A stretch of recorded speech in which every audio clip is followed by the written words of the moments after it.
Back to you as the news breaks. Let's bring in Adam Boehler. He has twice traveled to the Middle East to negotiate with the Taliban, including a meeting with Mullah Baradar, the man who's expected to become the Taliban's next president. Adam, it's great to have you on the show. You've got some great insight for us here. I'm fascinated because you say that you generally found while you were talking and negotiating with the Taliban that they tend to do what they say.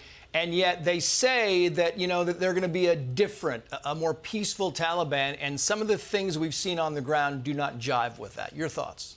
Yeah, so I think the key when you're negotiating with a terrorist group like the Taliban is, make no mistake, diplomacy alone doesn't work. You need to have the force behind it.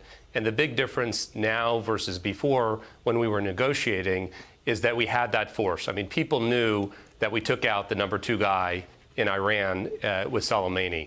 The Taliban knew that. And so the key in negotiating with a terrorist group like this is to have the carrot and the stick. You need both.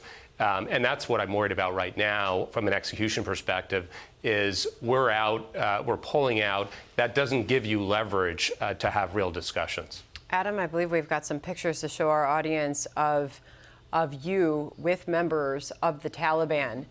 You have a first-hand look at what it is like to speak with them, to interact with them. You've watched the coverage now for days of what is unfolding there in and around the airport. What do you want to tell us about this group? I'd say, number one, it's hard to watch. Like every American, it's hard to watch. We, as the United States, have a commitment to Americans, and we have a commitment to those that help us. So that's difficult. And what I would say, bipartisan view here, is that our time being in Afghanistan couldn't extend another 10 years, 20 years, a year. It's in the execution that there's an issue. I would say that in terms of negotiating or discussions with the Taliban, I'd say on one side, they are a disciplined group that's regimented, and you can have discussions. The other side, it's a very tribal organization.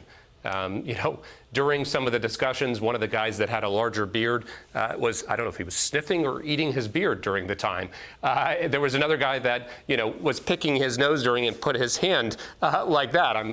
You can pretty much tell when someone's picking their nose, even if they do that. So keep in mind, it's a militant group, but it's a tribal group. And in this region, tribal groups respond to diplomacy when there's a strong hand too. You need both in order to make an impact. But I found, that there was a possibility to have discussions, but only if you have the strength behind it. I want to play this soundbite because this, Adam, is a trapped Afghan official on the Taliban, and he's talking about the claim that they are now peaceful. He says it's all for show. Watch this.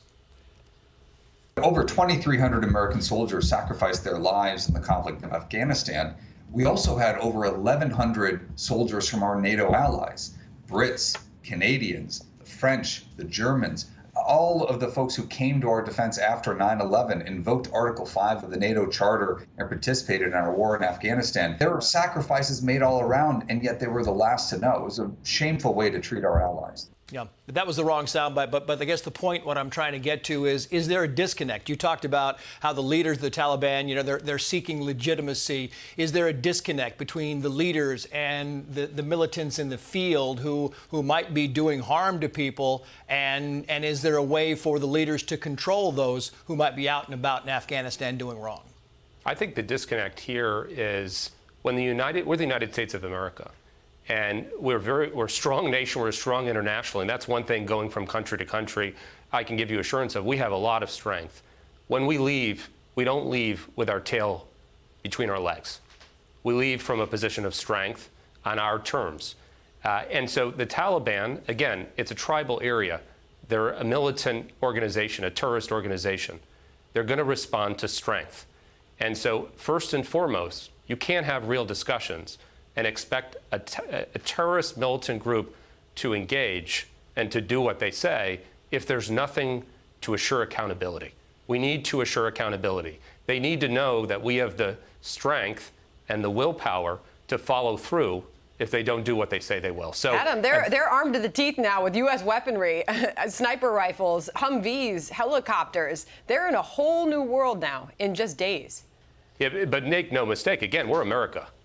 And so if we want to be there and we want to be strong, then we can be. So the key is, I mean, we're not going to stare on the face of the Taliban and blink. That's a mistake.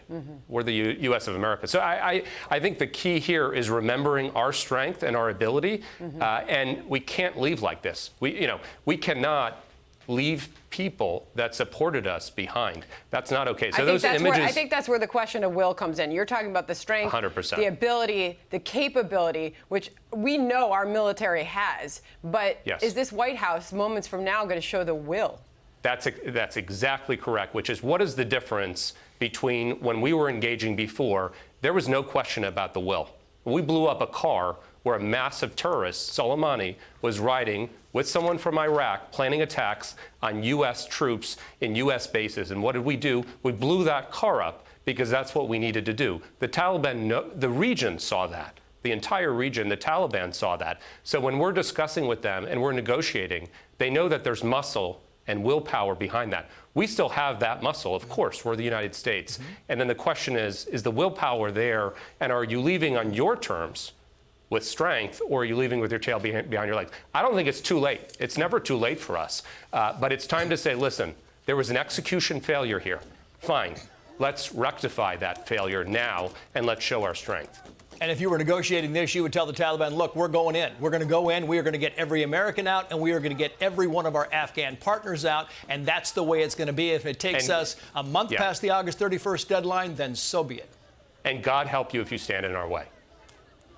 Yep. Got it. Adam, thanks for joining us.